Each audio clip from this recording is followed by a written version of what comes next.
ada satu orang ahli ibadah dengan cinta yang begitu besar kepada Rasulullah sallallahu alaihi wasallam.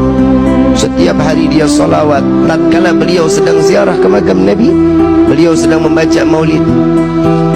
Ada salah satu orang di belakangnya mendengar, begitu selesai diajak makan di rumahnya.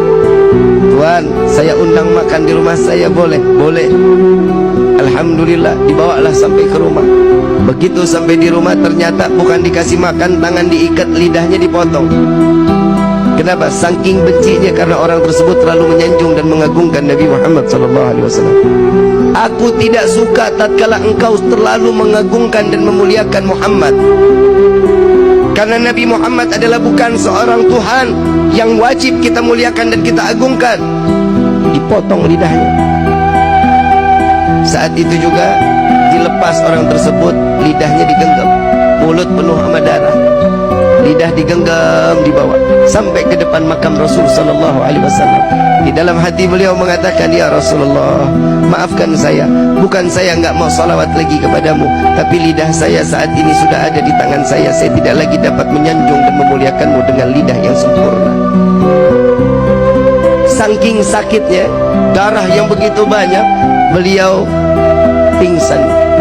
Di dalam pingsannya, beliau didatangi sesosok manusia yang tatkala beliau mengatakan, wahai hamba Allah, wahai hamba Allah, ketahuilah aku Muhammad yang saat ini datang menjengukmu.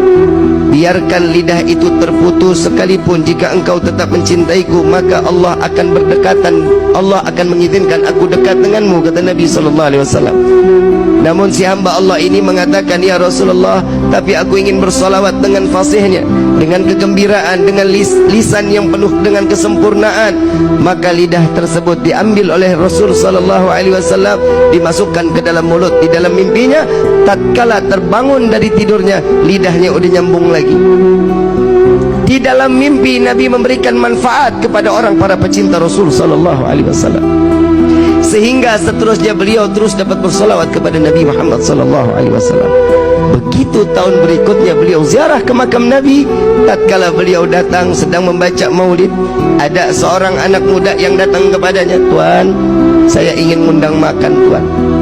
Sekiranya Tuan sudi untuk ikut dan saya menjamu Tuan, marhaba, ahlan wa sahlan. Gak ada sedikit kesultanan. Lalu dibawalah oleh anak muda tersebut lewat gang yang sama, lewat jalan yang sama, ingin masuk ke dalam rumah yang sama. Lalu beliau mengatakan, wahai Tuan, saya pernah masuk ke dalam ini. Dahulu lidah saya dipotong oleh pemilik rumah ini. Apakah engkau juga ingin memotong lidahku, kata orang tersebut. Tidak, wahai hamba Allah, aku mengajakmu untuk mencicipi dari rezeki yang apa ada di saat ini.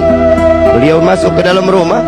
Tatkala makanan sudah disediakan, makannya sudah selesai, dikeluarkan kandang yang begitu besar, hadirin.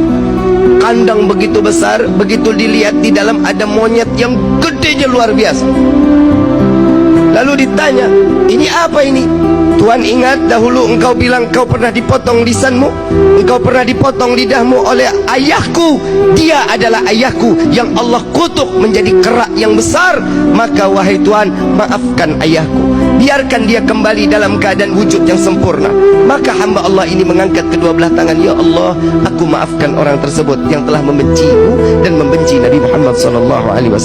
Maka Allah rubah beliau dalam keadaan sempurna manusia tersebut, maka mati dalam keadaan membenci Rasulullah SAW. Na'udzubillahi min